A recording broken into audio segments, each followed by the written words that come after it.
Today is World Suicide Prevention Day, and according to the American Foundation of Suicide Prevention, suicide is the 10th leading cause of death in the U.S., and the World Health Organization estimates that each year approximately 1 million people die from suicide.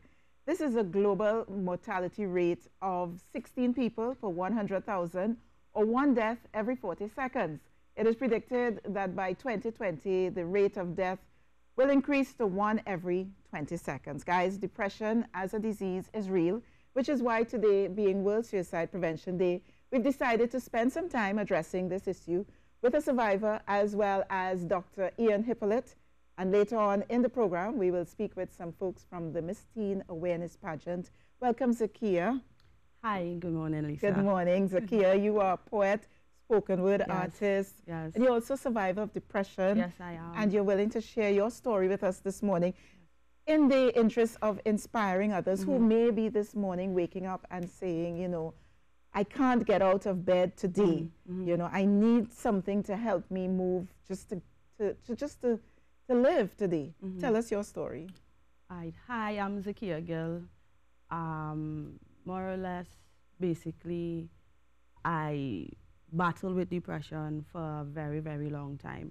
Last year was when I more or less got at that low point where it like pain paralyzed me then, and that's when the suicidal thoughts, it came in, and I had to do made some really tough decisions, and I also went into therapy, more or less. I had really toxic, like I used to self-medicate, I would resort to alcohol, I would be very withdrawn from society, like more or less existing, walking around like an empty shell, not feeling good enough, which was interesting because I was performing and I felt like a hypocrite because I was trying to encourage people, hey, you could be the best version of yourself.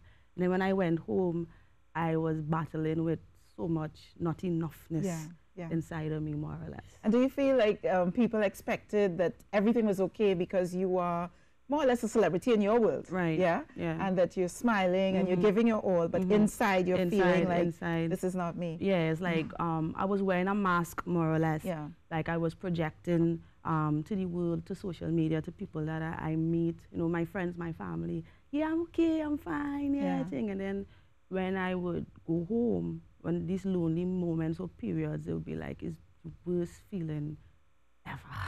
Do you know when it started? I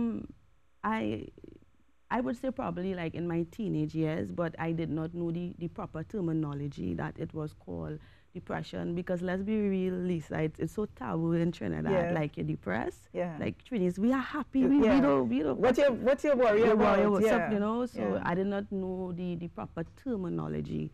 I just knew that I felt sad, and it was extreme sadness, and I did not want to be around people. And any of your family members, were they able to determine that you were depressed? How did your family members react to you being withdrawn?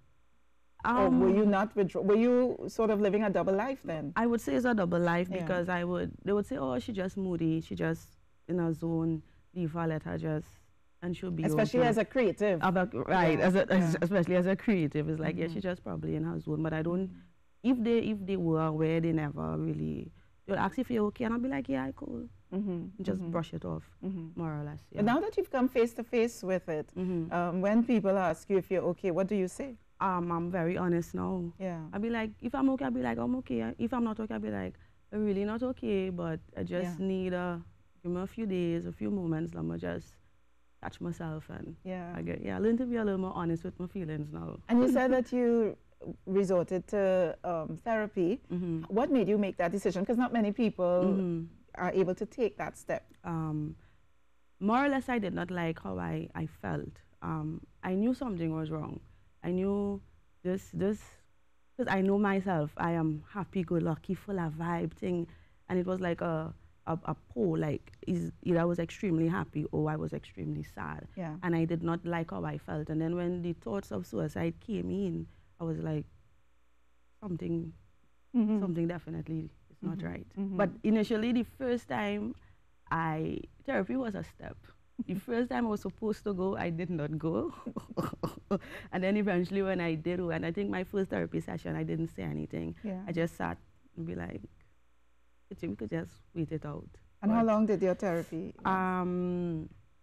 Was it over? It was over a couple of months. Yeah. I was seeing a therapist once every week, and then eventually it gradually broke down to once every 2 weeks, once every 3 weeks. It broke down. Once I more or less got better, for lack of a better term. Would you have had to use medication, or was it just counseling? No, psychology? it was just counseling, psychology. I personally had to do things for my own personal good, like more or less I had to change the narrative in my head, stop telling myself I'm not good enough, stop being so harsh on myself. I had to do more things that I like I really like nature, so I spent more time outdoor. I had to spend less time on social media because I didn't even realize spending so much time on social media was creating anxiety. It was getting me really, really anxious. Yes. Whatever I lacked in myself, I had to stop look for it in other human beings, like stop projecting what I want. So I had to do things. I had to be careful of what I took in, like the music I listened to, like the things that I watch. I had to be, and even now I still have to be very, very careful because I'm so sensitive. Yes. I can't really more or less leave yourself open and kind of think to these kind of emotional kind of videos because it affects me. And you've channeled a lot of that into your work. Into writing. And you're going to share one of your pieces with us now. Yes. So I will ask you to step into the spotlight, which is just right there, and give us one of your poems. That's your camera there. Yeah. Zakia Gill. Hi, good morning. I am Zakia Gill. This piece is entitled Gift of Poetry. Thank God for the gift of poetry. Because when pain flowed through my body like I took shots of ether and hurt at my heart like it was a cancerous tumor, these words, it flushed my system. And in reality, I needed a healer, and I create like the creator. Whenever I am overdosed on vibes, I take darkness and I produce light. I produce life. I don't take this gifting light. But like that Hebrew boy named Moses, he drew her out of water, giving her the same passionate mitochondria to bring her people closer to their Redeemer. That's why every time I grip the pen, he reminds me that I am a spiritual cardiothoracic surgeon. I touch hearts without hands. I am able to reconstruct arteries and pump love into ventricles. I am trying to be a miracle. I speak words to help people reach their pinnacle. Bring hope to those who haven't met their pedestal. And I could have got 100 hours of sleep and still feel so miserable. It's ironic. It used to feel like I was breathing underwater, and the water, it began to get into my lungs, and it felt like it wanted to collapse. So these words became my breath of life when my lungs got wheezy and refused to function. I was lying on a hospital bed. My heart, it was critical. My trust, it was ICU. I was dying to be loved. By whom? So I write to survive, I write to suffice, I write not to fall into cardiac arrest. When I write is when I get rest, when I write is when I feel all right. And now I know depression will never get the best of me because God blessed me with such an amazing gift that is poetry. Thank you. Woo! Zakia Gill, so much talent there. And I trust that her story inspired you today, especially if you are not feeling all right today and that, you're motivated just to come out of bed and smile and say, world, I'm here, take me, and I'm giving you all that I've got. But to help us to make sense of all of this is psychiatrist Dr. Ian Hippolyte. Good morning. Good morning to you. Thank you for getting up and coming on set with us this morning. Absolutely my pleasure. And welcome to TTT, the brand new TTT. Thank you. Good to have you. So, we're talking about World Suicide Prevention Day, and you would have heard Zakia's story, and this is probably not unfamiliar to you at all. It is not, and in fact, I want to compliment Zakia for her form of expression. I've never really heard it put that way, but I suppose anyone who hears Zakia can identify with exactly what she's saying. Mm-hmm. Zakia suffered from depression. Yeah. Most people can't recognize depression when it does occur. It's interesting that ultimately she did and she responded to it. Yes, and one of the things that I wanted to talk to you about is family members and friends recognizing? Because she said, you know, they would say, oh, she's just being moody, you know, she's being sour, she's difficult. What are some of the signs and symptoms that family members and parents could look at and say, oh, maybe I should take this as something serious? Zakia mentioned that she began to isolate herself. She also began to demonstrate changing mood. She spoke about being ultimately either very happy or very sad. Interestingly, though, she tried to mask her depression. And sometimes family members can experience difficulties in trying to identify people who have depression simply because they don't want to let other people in. Mm-hmm. But usually you can look out for a change in behavior, a change in sleeping pattern, a change in eating pattern. In some instances, there may be the hint of physical illness for which no answer can be found. Mm-hmm. But outside of that, the expression of an intent to harm oneself is, of course, the most sensitive indication. Yes. Yeah, because I was listening to a mental health story on the BBC where they said that, you know, stage 4 cancer, cancer is a disease, and when you get to stage 4, it results in death. And depression is a disease which, if it goes untreated, could result in death through suicide. But our society, I think, might still be a bit taboo about depression and suicide, Doctor? I agree with you. And I think that the description of depression as a disease is most critical because most people don't see it as a disease like any other, like having high blood pressure or having diabetes. Depression is eminently treatable. It is a disease. And I think that if more people were to consider it in that way, then the stigma that accompanies depression will disappear.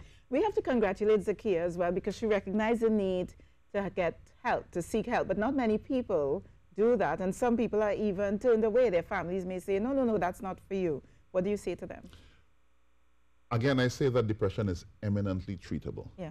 And you can get help. Zakia sought help in the form of a therapist and did what we would want to call talk therapy. Yeah. As a psychiatrist, we engage in talk therapy as well, but we also have the ability to prescribe medication if needed. Mm-hmm. But I want to emphasize one thing, that depression is probably the main cause of suicidal ideas.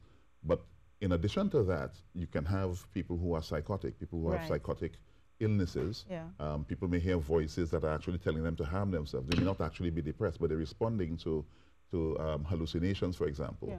Yeah. Substance abuse is a major association. There's a major association between substance abuse and depression as well. Zakia didn't get to that point. She's self-medicated. Mm-hmm. But there are people who can act impulsively, particularly under the influence of substances. So those are other causes as well. Mm-hmm. So suicide is not necessarily linked to depression only. Not solely. But depression is becoming very prevalent in our society today. It is the most common. And particularly among young people as well. You know, children suffer from depression. It is a reality. Yes, yes. Mm-hmm. The World Health Organization has estimated that between the ages of 18 and 29, suicide is the second leading cause of mortality. Really? Second. Yes. So we need to really build and create more awareness around this topic. Definitely. And some more acceptance as well. Definitely. Yes. You mentioned that there's a difference between a psychiatrist and a psychologist. Yes. And I would like you to just clear that up for some of our viewers who are probably asking themselves, well, what's the difference? Yeah, most people don't know.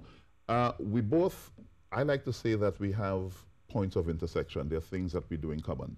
Psychologists, maybe I should start with what a psychiatrist is. A psychiatrist is a medical doctor. I'm a medical doctor. Mm-hmm. So you become a medical doctor and then you go into the behavioral field. Yes. Psychologists are not medical doctors. We do things in common. We both do talk therapy, but we have, I would say, areas of exclusion. Psychologists cannot prescribe medication, and psychiatrists, by and large, do not engage in what we call psychometrics, the measuring, the testing. Right. We tend to leave that to the psychologists. So we have our own spheres, but we have points of intersection. But one of the main things is that the psychiatrist can, in fact, prescribe medication. Yes, as a medical doctor. And one of the fears I know some people have is that I'm not going on any medication because I'm going to be on it for the rest of my life. Some may have to, but some may not. That is true. Mm-hmm. And that is to be determined between you and your psychiatrist. Yes, yeah. Well, Doc, so good to have you on the program this morning, and I trust that you provided some answers to some questions that maybe some parents themselves may have had based on looking at or observing the behavior of their children or family members. And because it's World Suicide Prevention Day, we just thought we'd bring this to you, and maybe you might be able to help someone just by a thought, by a smile maybe, by a word of encouragement, Doc, to decide, no, I'm going to live, because there's so much to live for. We're going to take in a few messages. Thank you so much, Dr. Hippolyte. We're going to take in a few messages. When we come back, it's the Nescafe Feel Good moment and so much more here on Now. Back in a moment.